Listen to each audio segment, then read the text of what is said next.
Hello friends, exam timeline YouTube channel में आप लोगों का स्वागत है। आज के इस वीडियो में हम जानेंगे 50 फ्रूट्स नेम यानी 50 फलों के नाम हिंदी और इंग्लिश में। तो चलिए वीडियो को शुरू करते हैं। इस फ्रूट को हिंदी में आम बोलते हैं और इंग्लिश में मैंगो बोलते हैं। इस फ्रूट को हिंदी में संतरा बोलते हैं और इंग्लिश में ऑरेंज बोलते हैं। इस फ्रूट को हिंदी में केला बोलते हैं और इंग्लिश में बनाना बोलते हैं। इस फ्रूट को हिंदी में अंगूर बोलते हैं और इंग्लिश में ग्रेप्स बोलते हैं। इस फ्रूट को हिंदी में अमरूद बोलते हैं और इंग्लिश में ग्वाभा बोलते हैं। इस फ्रूट को हिंदी में तरबूज बोलते हैं और इंग्लिश में वाटरमेलन बोलते हैं। इस फ्रूट को हिंदी में अनार बोलते हैं और इंग्लिश में पॉमग्रेनेट बोलते हैं।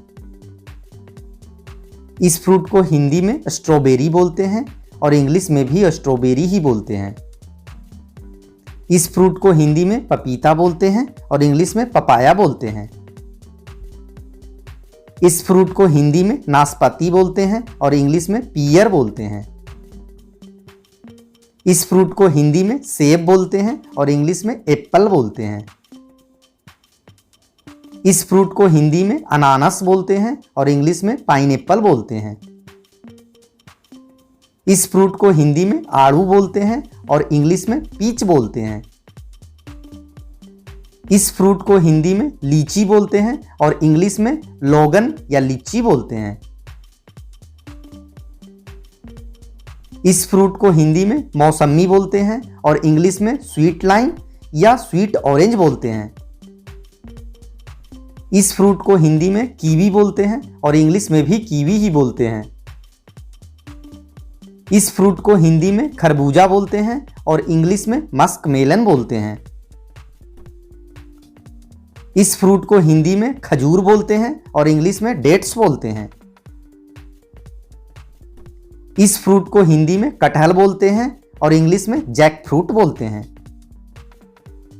इस फ्रूट को हिंदी में रसभरी बोलते हैं और इंग्लिश में रस्पबेरी बोलते हैं। इस फ्रूट को हिंदी में नींबू बोलते हैं और इंग्लिश में लेमन बोलते हैं। इस फ्रूट को हिंदी में चेरी, ग्लास या आलू बालू बोलते हैं और इंग्लिश में चेरी बोलते हैं। इस फ्रूट को हिंदी में अंजीर बोलते हैं और इंग्लिश में फिग बोलते हैं। इस फ्रूट को हिंदी में सिंघाड़ा बोलते हैं और इंग्लिश में वाटर चेस्टनट बोलते हैं। इस फ्रूट को हिंदी में शरीफा या सीताफल बोलते हैं और इंग्लिश में कस्टर्ड एप्पल बोलते हैं। इस फ्रूट को हिंदी में नारियल बोलते हैं और इंग्लिश में कोकोनट बोलते हैं। इस फ्रूट को हिंदी में शकरकंद बोलते हैं और इंग्लिश में स्वीट पोटैटो बोलते हैं। इस फ्रूट को हिंदी में गन्ना बोलते हैं और इंग्लिश में शुगर केन बोलते हैं। इस फ्रूट को हिंदी में बेल बोलते हैं और इंग्लिश में वुड एप्पल बोलते हैं। इस फ्रूट को हिंदी में खुबानी बोलते हैं और इंग्लिश में एप्रिकॉट बोलते हैं। इस फ्रूट को हिंदी में आंवला बोलते हैं और इंग्लिश में गूजबेरी बोलते हैं। इस फ्रूट को हिंदी में बेर बोलते हैं और इंग्लिश में जुजुबे बोलते हैं। इस फ्रूट को हिंदी में फालसेब बोलते हैं और इंग्लिश में ब्लैक कैरेंट बोलते हैं। इस फ्रूट को हिंदी में इमली बोलते हैं और इंग्लिश में टैमरिंड बोलते हैं। इस फ्रूट को हिंदी में नीलबद्री बोलते हैं और इंग्लिश में ब्लूबेरी बोलते हैं। इस फ्रूट को हिंदी में चकोतरा बोलते हैं और इंग्लिश में पोमेलो या ग्रेप फ्रूट बोलते हैं। इस फ्रूट को हिंदी में बड़हर बोलते हैं और इंग्लिश में मंकी जैक या लकूचा बोलते हैं। इस फ्रूट को हिंदी में खिरनी या रायन बोलते हैं और इंग्लिश में मिमीसॉप्स बोलते हैं।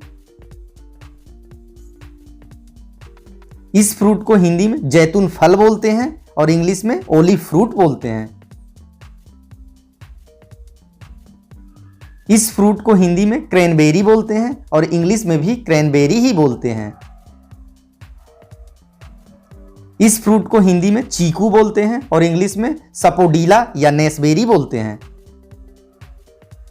इस फ्रूट को हिंदी में ताड़गोला या ताल बोलते हैं और इंग्लिश में सुगर पाम फ्रूट या आइस एप्पल बोलते हैं। इस फ्रूट को हिंदी में जामुन बोलते हैं और इंग्लिश में जावा प्लम या इंडियन ब्लैकबेरी बोलते हैं।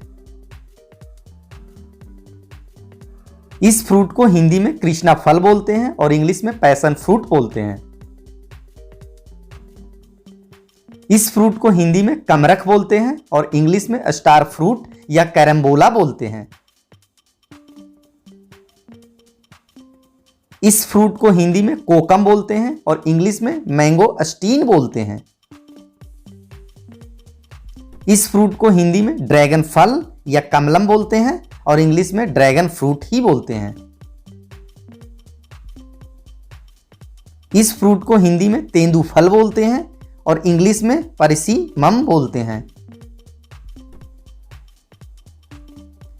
इस फ्रूट को हिंदी में मकोई या रसबरी बोलते हैं और इंग्लिश में मकोई फ्रूट बोलते हैं। इस फ्रूट को हिंदी में अलूचा या आलू बुखारा बोलते हैं और इंग्लिश में प्लम बोलते हैं। अगर वीडियो अच्छी लगी हो तो लाइक, शेयर और सब्सक्राइब जरूर करें।